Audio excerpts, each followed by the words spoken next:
Doctor Pankaj Kumar Mishra आप लोगों के सामने मृच्छकटिकम के 9वें अंक की टेक्स्ट की व्याख्या प्रेजेंट कर रहा हूं। स्वाभाविक है, जब मैं टेक्स्ट की व्याख्या करता हूं तो मैं उसके सामाजिक पक्ष, मनोवैज्ञानिक पक्ष, एप्लीकेशंस, उसके जो कह सकते हैं कि रिलेवेंस, हम इनके ऊपर में विमर्श करते हैं। ठीक है, साहित्यिक समीक्षा की मांग यह है कि हम उसमें छंद, अलंकार आदि जो ऐसे हैं उन चीज़ों पर दृष्टिपात करें, कौन सी संधि है, कौन सी संधि नहीं है, उस पर दृष्टिपात करें। लेकिन मुझे लगता है कि जब नाटककार अपने नाटक की रचना करता है तो उनके लिए यह प्रारंभिक तत्व नहीं है, बल्कि उनका मुख्य पक्ष है समाज को साथ लेके चलना, व्यवहार को साथ लेके चलना, परंपरा को साथ लेके चलना, संस्कृति को साथ लेकर के चलना। तदनुसार हम एनालाइज करते हैं। तो 9वां अंक जिसकी हमने अभी व्याख्या प्रारंभ की है, मंच पर शोधनक है। शोधनक एक चरित्र है जो कि न्यायालय के कक्षों में साज सज्जा का काम करता है, सफाई का काम करता है, साफ सफाई टेबल आदि का करता है, और जो न्यायालय में न्यायाधीश प्रवेश करने वाले हैं उनकी जो बैठने के स्थान है उनकी भी साफ सफाई करता है। तो उसी तरह से वह अभी सजाने के लिए भीतर आता है। परिक्रम्य अवलोक्य च, वो पहले चारों तरफ घूम करके देखता है कक्ष को, फिर कहता है एषोधिकरण मंडप। अरे हाँ, ये जो है ये अधिकरण मंडप आ गया, अर्थात जो न्यायाधीश है उनका यह कमरा है। एष प्रविशामि, तो चलो मैं इस कमरे में अब प्रवेश करता हूँ। प्रविश्य सम्मार्ज्यासनमाधाय, अब क्या है कि आसनम सम्मार्ज्य, जो आसन है जिस पर बैठेंगे उनको साफ सफाई करके और फिर उस पर देख करके उसको व्यवस्थित करके। विविक्तः कारितो मयाधिकरण मंडप, यानी मैंने पूरे इस अधिकरण मंडप की साफ सफाई कर दी है। अब इसमें किसी भी प्रकार की व्यवस्था नहीं है, किसी भी प्रकार की चर्चा नहीं करनी है, चूँकि मैंने सारी चीज़ों की साफ सफाई कर दी है। और विरचितानि मयासनानि, और हमने जो आसन है उसकी भी रचना कर दी। रचना का मतलब यहाँ पर यह नहीं है कि मैंने आसन बना दिया, बल्कि जहाँ पर न्यायाधीश बैठेंगे, जज बैठेंगे, उस जगह पे हमने आसन को अच्छी तरह से व्यवस्थित कर दिया है, रख दिया है।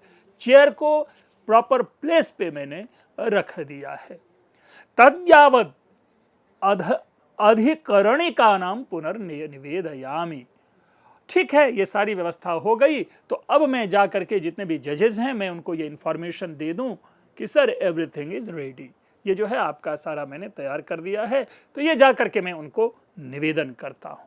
पुनः परिक्रम्य अवलोक्य, उसी मंच पर फिर वह घूमेगा और फिर वह देखेगा। कथम, उसका ध्यान एक ओर जाता है, यानी जैसे घूमता है अचानक किसी दूसरी ओर उसकी नजर जाती है। कहता है कथम एष राष्ट्रीय श्यालो दुष्ट दुर्जन मनुष्य इत एवागच्छति, अचानक से उसकी दृष्टि शकार के ऊपर में पड़ती है। और मित्रों देखिए, ये छोटी छोटी बातें होती है कि छोटे मोटे चरित्रों के माध्यम से ही हमें पता चल जाता कि किसी व्यक्ति का व्यक्तित्व समाज में कैसा है। ये डायलॉग अगर हम केवल अनुवाद मात्र करके देखें, राष्ट्रीय श्याल है यानी राजा का साला, दुष्ट दुर्जन मनुष्य अर्थात अत्यंत दुष्ट और दुर्जन जो ये मनुष्य है राजा का साला, इत एवागच्छति, इधर की ओर ही चला आ रहा है, अर्थात जो कोर्ट रूम है उसी ओर चला आ रहा है। देखिए कितना सुंदर शब्द प्रयोग है। वह चाहता तो एष राष्ट्रीय श्यालो इतेवागच्छति भी यहां पर नाटककार रख सकता था, लेकिन उस राजा के साले का आम आदमी पर क्या दुष्प्रभाव है उसको प्रकट करने के लिए नाटककार ने एक विशेषण प्रयोग में लाया, और वह विशेषण है दुष्ट दुर्जन मनुष्य। यानी वह दुष्ट भी है, खल भी है, बुरा आदमी भी है, लेकिन क्या कहें वो मनुष्य है। तदृष्टि पथम परिहृत्य गमिष्यामि, अर्थात उसकी नजर मेरे ऊपर ना पड़ जाए या हम दोनों की आंखें ना मिल जाए, इसलिए उनसे अपनी आंखों को बचा करके मैं यहां से अब आगे की ओर जा रहा हूं। और इस तरह से वो जाकर के अकेला चुपके से कहीं दुबक करके खड़ा हो गया। ब्रैकेट में है इत्येकांते स्थित, जैसे हम लोग होते ना, इससे पूरा साकांक्ष होके ऐसे खड़े हो जाते हैं ताकि सामने वाला हमें ना देखें, तो वही उसी रूप में शोधनक जो है एकांते स्थित एकांत में खड़ा हो जाता है, अर्थात वो भी मंच पर किसी विंग्स के पास वो चुपचाप खड़ा रहेगा। अब मंच पर शकार आता है। अब ब्रैकेट देखेंगे कि ततः प्रविशति उज्ज्वल वेशधारी शकार। अब शकार जो है वहां पर प्रवेश करता है, लेकिन ध्यान रखेंगे शब्द है उज्ज्वल वेशधारी। उज्ज्वल का तो एक अर्थ हम ये ले लेंगे कि व्हाइट कलर का ड्रेस पहना होगा, लेकिन दूसरी ओर इसका अर्थ हम ये भी ले सकते हैं कि तड़क भड़क वाला ड्रेस पहना होगा। ठीक है, तो दोनों के अर्थ को हम अपने अकॉर्डिंगली लेते हैं। आप अगर डायरेक्टर हैं, अगर आप इसको मंच पर इसका अगर आप स्टेज करना चाहते हैं, ये प्ले करना चाहते हैं, तो अकॉर्डिंगली हम यहाँ पर शकार के कॉस्ट्यूम को निर्धारित कर सकते हैं कि शकार को किस रूप में हम 9वें अंक में स्टेज पे आने देंगे। फाइन। अब शकार कहता है स्नातो हम सलिल जलैः पानीयैरुद्यान उपवन कानने निषण्णः नारीभिः सह युवतीभिः स्त्रीभिः गंधर्व इव सुविहितैः रंगकैः। अब देखिए क्या है, स्नातो हम, मैंने स्नान कर लिया है, किससे? सलिल जलैः। अगेन आप पाएंगे कि यहां पर तीन शब्दों का रिपीटेशन है, सलिल जलैः पानीयैः। अब देखिए सलिल का भी अर्थ जल है, जल का भी अर्थ सलिल है, और पानीय का मतलब जल स्रोत है। पानीयैः भी कह देते स्नातो हम तो भी चल जाता, लेकिन मानो कभी कभी कवि कैरेक्टर को और अधिक डिफाइन करने के लिए ऐसे संवाद का निर्माण कर लेते हैं ताकि लगे शकार की बातों में सामंजस्य नहीं है। एनीवे, मैंने सरोवर के जल से स्नान कर लिया है, मैं नहाया धोया हुआ हूं। उपवन कानने उद्याने उपवन कानने निषण्ण। अब यहां पर भी देखिए दो शब्द आ गया, उद्याने भी लिखा हुआ है, उपवन कानने भी लिखा हुआ है। भाई उपवन के जंगलों में या सिंपल उद्याने, दोनों बात एक ही हो रही है।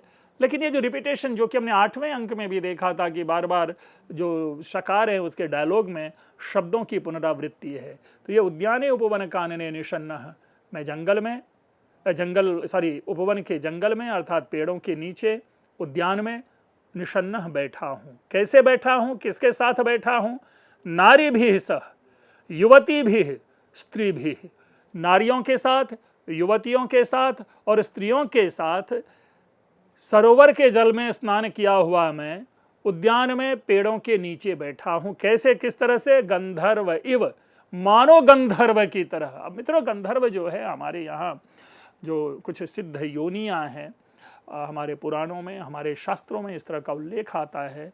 तो ऐसे जो गंधर्व होते हैं वो देखने में बड़े ही सुंदर होते हैं, जिसको हम आम भाषा में, आज की भाषा में हैंडसम कहते हैं। तो वो गंधर्व की तरह मानो मैं यहाँ पर युवतियों के साथ, नारियों के साथ इस उद्यान में बैठा हुआ हूँ, नहाया धोया। सुविहितैः अंगकैः, अर्थात अच्छी तरह से साज सज्जा किए हुए अंगों वाला, परफ्यूम लगा रखा होगा, मुकुट होगा, बढ़िया वस्त्र होंगे, घड़ी आदि सब चीज जो होता है एक साज सज्जा के साथ मैं शकार बैठा हुआ हूँ। क्षणेन ग्रंथि क्षण जूलिका में, क्षणेन बाला क्षण कुंतला वा, क्षणेन मुक्ता क्षण मूर्ध्वचूड़ा छिन्नो चित्रो विचित्रो हम राजश्याल। अहम राजश्याल, राजा का साला मैं, चित्र विचित्र यानी रंग बिरंग रूप परिवर्तन वाला हूं। कैसे करे? क्षणेन ग्रंथि, भाई मैं क्षण में ही गांठ बना लेता हूं, क्षण जूलिका च, और क्षण में ही मैं अपने बालों की जटा बना लेता हूं, या कह सकते या बाल को उन्मुक्त कर देता हूं। क्षणेन बालाह और क्षण कुंतलावा, क्षणेन मुक्ता यानी क्षण भर में ही मैं बालों को खुला छोड़ देता हूं, या क्षण भर में ही बालों में मैं चुटिया लगा करके बालों को ऊपर कर लेता हूं। मित्रों, आज भी हम देखते हैं, जैसे आज हम कहते हैं कि वेस्टर्न अटायर, आप पाएंगे कि ईयर पियर्सिंग करके कई सारी चीजें कान में, नाक में, टंग में, इवन जेंट्स भी लगाए रहते हैं। लंबे लंबे बाल, खुले बाल, खड़े बाल, ऐसे बाल, बीच में कटे हुए बाल। तो डिफरेंट वेशेज जो जिसको वेशभूषा कहते हैं, लोगों की पसंद है। यहां पर भी जो राजश्याल है, इनके वक्तव्य से ऐसा प्रतीत होता है कि इनकी कोई एक वेशभूषा नहीं है, न ही इसकी कोई राजकीय वेशभूषा है। जो मन जैसा वैसा, पता चला ग्रीन कलर का पैंट पहन लिए, रेड कलर का शर्ट पहन लिए, एकदम मोटी चश्मा लगा करके चल पड़े। हम इसे शालीन वस्त्र नहीं कहते, और राजा के अधिकारियों से ये अपेक्षा होती है कि वो शालीन वेशभूषा में रहे। लेकिन राजश्याल के इस वक्तव्य से, शकार के इस वक्तव्य से ऐसा प्रतीत होता है कि वे अपने को उस तरह की लाइफ में इन्वॉल्व लोगों के सामने प्रेजेंट करता है जिसमें हमेशा एक विचित्र प्रकार की वेशभूषा हो और लोगों से हटकर वेशभूषा हो। तो उनके वक्तव्य से ऐसा ही प्रतीत हो रहा है। अब रही बात, वो कहता है कि देखिए, अपिच विषग्रंथि गर्भ प्रविष्टे नैव कीटके नान्तरम मार्गमाणेन प्राप्तम मया महदंतरम तत्कस्येदं कृपण चेष्टितं पातयिष्यामि आम स्मृतं मया दरिद्र चारु दत्तस्येदं कृपण चेष्टितं पातयिष्यामि अन्यच्च दरिद्रः खलु सः तस्य सर्वं संभाव्यते भवतु। अब देखिए, पहले तो उन्होंने अपने बारे में अपने को इंट्रोड्यूस किया कि मैं कैसा हूँ, मैं क्या हूँ, मैं राजा का साला हूँ, मैं नहाया धोया हुआ हूँ, मेरा कॉस्ट्यूम ऐसा है, मेरे बाल ऐसे हैं, मैं गंधर्व की तरह दिखता हूँ, ब्ला ब्ला ब्ला। और अब कह रहा है कि विष ग्रंथि गर्भ प्रविष्टेन, जो विष ग्रंथि होती है उनके मध्य में प्रवेश किए हुए कीड़े, कीटकेन अंतरम मार्गमाणेन प्राप्तम मया महदंतरम, यानी जिस प्रकार वह कीड़ा भीतर के मार्ग में प्रवेश करते हुए आगे बढ़ता है, उसी प्रकार मैं शकार, मुझे शकार ने इन लोगों के बीच में किसी तरह से प्रवेश करके और मैं इस महान स्थल को प्राप्त हुआ हूं। तत्कस्येदं कृपण चेष्टितं पातयिष्यामि। अब आइए देखिए, शकार आया है वसंत सेना की हत्या करने के बाद, मैं पुनः कहूं तथा कथित हत्या करने के बाद कोर्ट, और कोर्ट में वह अभियोग चलाएगा, तो उसके मन में यह शैतान घूम रहा है, चल रहा है कि मैं यह जो प्रयास है, ये जो काम है, ये किसके ऊपर मैं डालूं, मैं किसके ऊपर अभियोग डालूं कि किसने वसंत सेना की हत्या की। ये सोच रहा है, उसके दिमाग में ये चल रहा है। कहता है आम स्मृतम मया, हाँ हाँ, मुझे इसका स्मरण हो गया, मुझे याद आ गया कि मैं किसके ऊपर इसे डालूं। दरिद्र चारुदत्तस्येदं कृपण चेष्टितं पातयिष्यामि, कि दरिद्र चारुदत्त जो है, देखिए पहले से एक तो चारुदत्तस्येदं कह सकता था, लेकिन सिंपल कह रहा है कि दरिद्र चारुदत्त, यानी उस चारुदत्त के ऊपर मैं यह कृपण चेष्टितम, अर्थात ये जो हत्या का जो प्रयास है, जिसने हत्या का अभियोग है, पातयिष्यामि डालूंगा, जो कि दरिद्र है। आर्य चारुदत्त भी कह सकता था, केवल चारुदत्त भी कह सकता था, श्रेष्ठी चारुदत्त भी कहना चाहिए था, लेकिन सबके आगे उसने दरिद्र कहा। और दरिद्र क्यों कहा, यह भी अन्वेषण का विषय है। क्यों कहा, क्योंकि दरिद्र खलु सह, खुद के उसके संवाद में यह व्याख्या आ रही है कि सह दरिद्र तस्य सर्वम संभाव्यते, है ना। और कुछ भी उसके बारे में कह दूंगा तो सारे के सारे लोग विश्वास कर लेंगे। क्यों? क्योंकि किसी भी समाज में, हर समाज में मित्रों, महाकवि कालिदास ने कुमार संभवम के प्रथम सर्ग के तृतीय पद्य में एक बड़ी अच्छी पंक्ति कही, आखिरी पंक्ति, कि एको ही दोषो गुण सन्निपाते निमज्जतीन्दोह किरणेष्विवांक, कि मनुष्य के पास महान से महान गुण क्यों ना हो, लेकिन एक अवगुण होता है ना, तो वह अवगुण उस दोष में छिप जाता है, जैसे कि चंद्रमा में उसका कलंक। ठीक है, बड़ी अच्छी बातें कह दी, हम लोगों ने ताली बजाई, कालिदास का महिमा मंडन किया, कालिदास के विषय में उनके चिंतन की व्याख्या की, बड़ी अच्छी अच्छी बातें की। लेकिन हमने इसकी ओर ध्यान नहीं दिया कि कालिदास पक्ष किसका ले रहे हैं, समाज के संभ्रांत वर्ग का, समाज के उच्च वर्ग का। और बाद में इसी कथन का उत्तर घट कर पर कवि देता है कि एको ही दोषो गुण सन्निपाते निमज्जतीन्दो रीति यो बभाषे न तेन दृष्टम कविना समस्तम दारिद्र्यमेकम गुण कोटिहारी, कि जिस व्यक्ति ने ऐसा कहा कि सैकड़ों गुण में एक अवगुण छिप जाता है, उस व्यक्ति ने यह नहीं देखा कि सैकड़ों अवगुण हों, लेकिन अगर एकमात्र दरिद्रता हो तो वो दरिद्रता में सारे गुण छिप जाते हैं और दरिद्र व्यक्ति दरिद्र ही कहलाता है। निर्धनता इतनी बुरी चीज है समाज की, निर्धनता समाज का रोग है। हम आप सभी जानते हैं, हमारे जितने भी राजनीतिक दल है प्रतिवर्ष इस दरिद्रोन्मूलन, दरिद्रतोन्मूलन की चर्चा करता है और अपने मैनिफेस्टो में डालते हैं। क्यों? क्योंकि ये दरिद्रता जो है समाज का अभिशाप है। देखिए, अगर हमारे पास धन नहीं है, कुल नहीं है, कुछ भी नहीं है, तो हमारी कोई पूछ नहीं। सामान्य कहावत है कि धनेर निष्कुलिनाः कुलीना भवन्ति, धनेरापदम मानवा निस्तरन्ति, धनेभ्यः परो बांधवो नास्ति लोके धनान्यर्जयध्वम धनान्यर्जयध्वम। टका धर्मः टका कर्मा टका ही परमं तपः, यस्य पार्श्वे टका नास्ति हा टका टक टकायते। और तो और महाकवि भर्तृहरि नीति शतकम में कह गए कि सर्वे गुणाः कांचनमाश्रयन्ति, अर्थात हर जगह ये हम कह सकते हैं कि निर्धनता की बातें को अवांतर रूप में हमारे सामने स्थापित किया गया कि व्यक्ति यदि गरीब होता है, व्यक्ति यदि निर्धन होता है, वो कितना भी सच्चरित्र क्यों ना हो, पवित्र क्यों ना हो, ईमानदार क्यों ना हो, कर्मठ क्यों ना हो, कर्मशील क्यों ना हो, आचार विचार संस्कार का पालन करने वाला क्यों ना हो,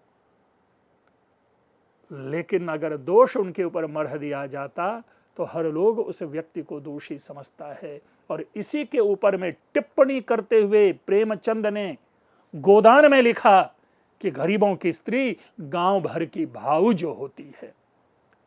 तो मित्रों, मैं जब बार बार कहता हूं कि समाज सदैव एक समान होता है, तो ये आज से 1500 वर्ष पहले का समाज है जहां दरिद्रता का देखिए किस तरह से मजाक उड़ाया जा रहा है कि जो व्यक्ति दरिद्र होता है उसके ऊपर अगर दोष रूप हम डाल देंगे तो सारे के सारे लोग विश्वास करेंगे ही, अर्थात चारुदत्त को लोग समझेगा ही कि इसी ने मर्डर किया है उनके आभूषण के लिए, मार करके उनके सारे के सारे धन दौलत को हथियाने के लिए। तो कितना शातिर दिमाग होता है प्रोटैगनिस्ट का, आप समझ सकते हैं। और उसी शातिर दिमाग का जो निकला हुआ एक चरित्र है, वह चरित्र है शकार। मित्रों, शकार का फिर आगे ये संवाद चलता है कि अधिकरण मंडप गत्वा अग्रतो व्यवहारम लेखयिष्यामि। तो ठीक है, मैं कोर्ट में जाकर के और उस न्यायालय कक्ष में जाकर के सबसे पहले अग्रतः सबसे पहले जाकर के मैं अपना व्यवहारम लेखयिष्यामि, अर्थात मैं अपना FIR लॉज करता हूं, अभियोग में लिखवाता हूं। यथा चारुदत्तेन वसंत सेना मोटयित्वा मारिता। और ये अभियोग का लाइन क्या होगा कि चारुदत्त ने वसंत सेना का गला घोंट करके मार डाला। मोटयित्वा यहां पर गला दबाना है ना, वसंत सेना की गला दबा करके हत्या कर दी। तद्यावत अधिकरण मंडप में गच्छामि। तो ठीक है, तब तक मैं अधिकरण मंडप अर्थात न्याय कक्ष ही जाता हूं। आगे चलता है एष सोधिकरण मंडप। अच्छा, तो ये है वो अधिकरण मंडप। अत्र प्रविशामि, मैं प्रवेश करता हूं। मित्रों, ये सारे संवाद की उतनी आवश्यकता नहीं होती, उतनी जरूरत नहीं होती। हम इनको अपने अभिनय से दिखाता हूं कि अच्छा ये है, चलो चलते हैं और फिर उसमें एंटर करते हैं। कथम आसनानि दत्तानि तिष्ठन्ति, है ना, यानी अत्र प्रविशामि कथम आसनानि दत्तानि तिष्ठन्ति। आसनानि दत्तानि अर्थात आसन दे करके बैठे हैं या खड़े हैं। यावदागच्छन्त्यधिकरण भोजकाः तावदेतस्मिन् दूर्वा चत्वरे प्रतिपालयिष्यामि। एक्टिंग, नौटंकी जिसे कहते हैं, एक्टिंग नहीं, ये नौटंकी है कि जब तक न्यायालय के कर्मचारी गण नहीं आते तब तक मैं इसी दूर्वा चत्वरे यानी इस घास वाला जो चबूतरा है उस चबूतरा पर मैं प्रतीक्षा करता हूं। प्रतिपालयिष्यामि, न्यायालय के न्यायाधीश की प्रतीक्षा करता हूं। बेचारा, वो बेचारा ना कहें, शकार वहां पर बैठ जाता है और शकार अपनी चर्चा अपनी बात अपना करता रहेगा। वो वेट करता है तब तक कि भाई न्यायालय के न्यायाधीश यहां पर आ जाएं। शोधनक जो कि मंच पर है, छिपा हुआ है, अकेले में बैठा है। अन्यतः परिक्रम्य, दूसरी ओर जाकर के पुरो दृष्ट्वा, सामने की ओर देख करके, एते अधिकरणिकाः आगच्छन्ति, कि ये देखो, ये जो अधिकरणिका यानी एक जज नहीं है, कई सारे जज होंगे, यानी जजेस आर कमिंग, कि ये देखिए ये जो न्यायालय के न्यायाधीश जो हैं, जो न्यायमूर्ति गण हैं, जज लोग हैं, वो इधर की ओर ही आ रहे हैं। तद्यावत उपसर्पामि। तो ठीक है, मैं उनके वेलकम के लिए मैं उनके पास जाता हूं। इत्युपसर्पति, और वो जो शोधनक है वो जजेस की ओर आगे बढ़ता है। दिखाया जाता है मंच पर कि ततः प्रविशति श्रेष्ठिकायस्थादि परिवृतः अधिकरणिका। अब जो जज हैं, उस जज के चारों ओर अकेला तो जज चलता नहीं, आजकल जिसे कहते हैं वो पेशकार होते हैं, लॉयर होते हैं, उनके ऑफिसर्स होते हैं, सब उनके साथ चलते हैं। तो यहाँ पर जो श्रेष्ठी और कायस्थ है, ये भी ऐसा लगता है कि उस कोर्ट के ऑफिशियल्स हैं, उनसे घिरे हुए जो जजेज हैं, वो जजेज प्रवेश करते हैं अपने न्याय मंडप पे, अपने उस न्याय कक्ष में। अधिकरणिक का संवाद प्रारंभ होता है। भो भो श्रेष्ठी कायस्थो, अर्थात जो अगल बगल दोनों खड़े हैं, सेठ और कायस्थ। कायस्थ जिसे हम स्टेनोग्राफर कहते हैं, जो उस समय जो स्टेटमेंट दिए जाते हैं, कायस्थ उसे नोट करता है, ये हैं। श्रेष्ठी कायस्थ कहता है आज्ञापयतु आर्य। अधिकरणिक कहता है अहो व्यवहारापराधीनतया दुष्करम खलु परिचित्त ग्रहणम अधिकरणिक। कि व्यवहार पराधीन होने के कारण क्या है कि जो जजेज होते हैं उस व्यवहार के अधीन होते हैं, उनकी अपनी कोई सोच नहीं, उनका कोई चिंतन नहीं, उनका कोई कथन नहीं होता। तो ऐसे में क्या होता है कि परचित्त ग्रहणम, दूसरे के मन में क्या बात चल रही है उसको ग्रहण करना दुष्कर्म, बहुत ही कठिन होता है। अब दूसरे यहां पर कौन है? तो उनके लिए जो दूसरा है यहां पर, वो कोर्ट में आने वाले जो वादी और परिवादी हैं, पक्ष और विपक्ष के जो लोग होते हैं, उन दोनों के मन में क्या चल रहा होता है। भले ही वो जान रहे हों कि ये सही है, ये गलत है, बट फिर भी क्या होता है कि जो जस्टिस का जो लॉ है, वो उस लॉ के अधीन रह करके ही, न्याय के अधीन रह करके ही निर्णय देता है। ये सही में जज का अपना कोई ये नहीं होता। अगर कोर्ट में सुनवाई होती है, उस सुनवाई के अनंतर जो नियम कहता है, उसे नियम के अनुसार जो जजेज होते हैं वो निर्णय देते हैं। वो अपने हृदय, अपने मन, अपने चित्त आदि के हिसाब से वो नहीं देते निर्णय। तो इसीलिए कहते हैं कि व्यवहार पराधीनता के कारण, और चूंकि दूसरे के चित्त को ग्रहण कर पाना ये अधिकारियों के लिए कठिन होता है। अपने इस बात को जस्टिफाई करने के लिए जो ऐसे जजेज हैं, ऐसे जो न्यायाधीश हैं, न्यायमूर्ति हैं, वे अपनी बातों को इस प्रकार रखते हैं। कहते हैं अपनी बातों को आगे बढ़ाते हुए कि छन्नम कार्यमुपक्षिपन्ति पुरुषा न्यायेन दूरीकृतम स्वान दोषान कथयन्ति नाधिकरणे रागाभिभूता स्वयं तैः पक्षापर पक्षवधित बलैर्दोषैः नृपः स्पृश्यते संक्षेपादपवाद एव सुलभो द्रष्टुर्गुणो दूरतः। अब इसको देखिए क्या कह रहा है। वो जो डे टू डे लाइफ है, जो बिहेवियर ऑफ कह सकते हैं कि लोग हैं, उनके ऊपर करते हैं, और अंत में ये कहते हैं कि जजेस के लिए कुछ भी जो है वह अनुकूल नहीं होता। आप पक्ष में विपक्ष में किसी भी प्रकार का निर्णय दें, जो अपमान होता है, जो निंदा होती है, जो गालियां पड़ती हैं, वे जजेस को ही पड़ती हैं। और कहते हैं छन्नम कार्यमुपक्षिपन्ति पुरुषा न्यायेन दूरीकृतम। अब देखिए कह रहा है कि न्यायेन दूरीकृतम छन्नम कार्यम पुरुषाः उपक्षिपन्ति। देखिए क्या होता है कि न्याय से दूर किए गए। अब न्याय शब्द यहां पर आ गया है प्रयोग, अन्याय नहीं है, न्याय, न्यायेन दूरीकृतम। अर्थात अब न्याय शब्द क्या है?